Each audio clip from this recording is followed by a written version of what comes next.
Ubaba Bahia bilang, Halimah, zaman sekarang nak, kita nggak bisa nyampe kepada Allah dengan sholat khusyuk karena kita nggak bisa khusyuk sholatnya. Assalamualaikum warahmatullahi wabarakatuh.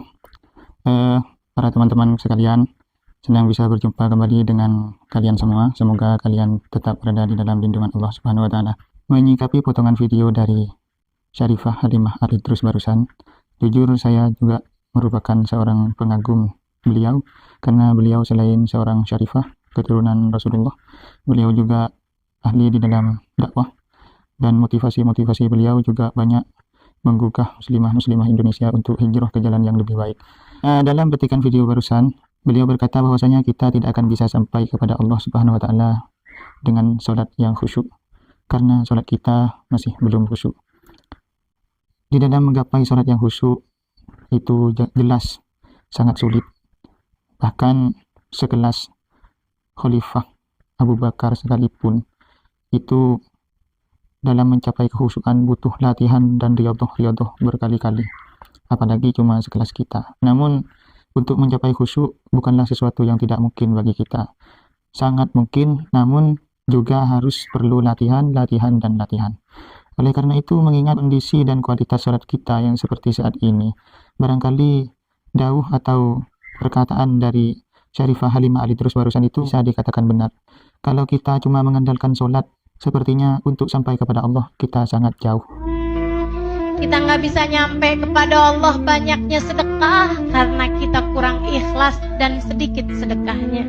Perkataan beliau barusan, kita tidak bisa sampai kepada Allah dengan mengandalkan sedekah, sebab sedekahnya kita kurang ikhlas, dan juga nominal yang kita keluarkan juga tidak seberapa, bisa dikatakan juga sedikit.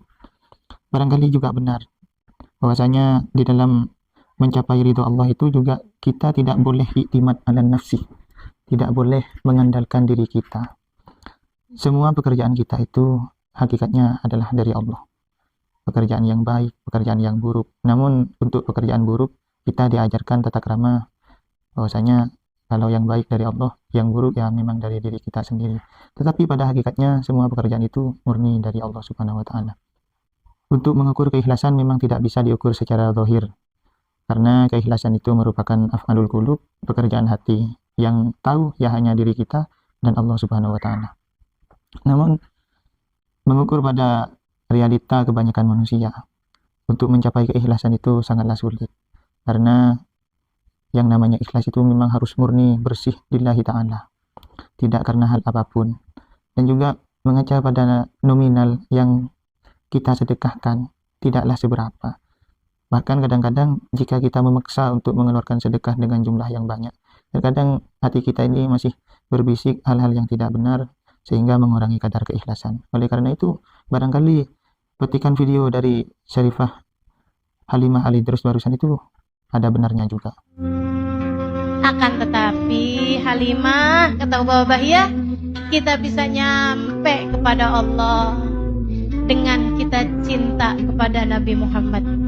Dan petikan video yang barusan itu mengatakan bahwasanya kita hanya bisa sampai kepada Allah dengan cara kita mencintai baginda Nabi.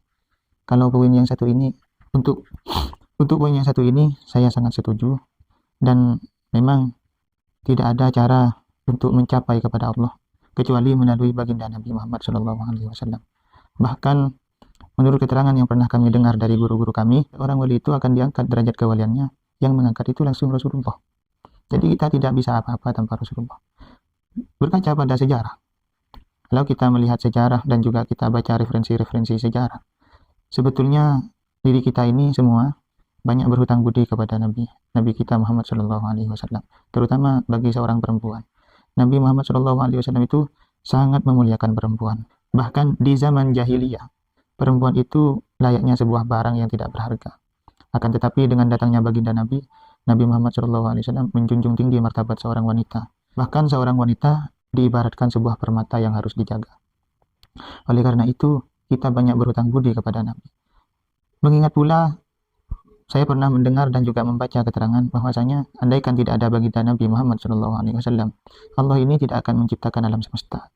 Jadi adanya alam semesta ini diantaranya ya berkatnya Nabi Muhammad SAW.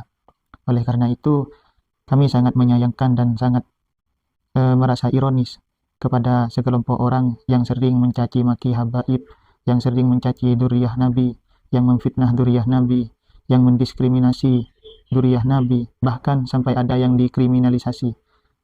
Saya pernah membaca keterangan dauh dari Mbah Maimun Zubair. Keterangannya seperti ini, kalau nggak salah. Jika kita mencintai habaib karena keilmuannya, barangkali ketika berhadapan dengan habaib yang tidak alim, mahabbah kita akan berkurang.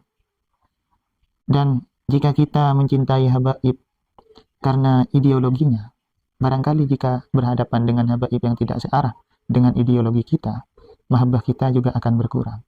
Tetapi kalau cinta kita kepada habaib murni karena kita sadar bahwasanya di dalam diri habaib itu mengalir darah Rasulullah, maka tidak akan ada celah bagi mahabbah kita untuk berkurang. Bahkan akan terus bertambah dan semakin bertambah karena kecintaan kita kepada baginda Nabi Muhammad SAW. Panggilin terus Nabi Muhammad, nak. Nabi ada di tangga tertinggi dari kedekatan dengan Allah SWT. Kalau kamu panggil terus, Nabinya akan turun memapah langkahmu, di bawahnya kamu menuju Allah. Barangkali cukup sampai di sini, semoga bermanfaat. Mohon maaf jika ada salah-salah kata dari kami, murni karena kebodohan kami, dan ini hanya sebatas kreasi dari kami sendiri. Jika Anda kurang berkenan, silahkan lampirkan di kolom komentar. Sekian dari kami. Wassalamualaikum warahmatullahi wabarakatuh.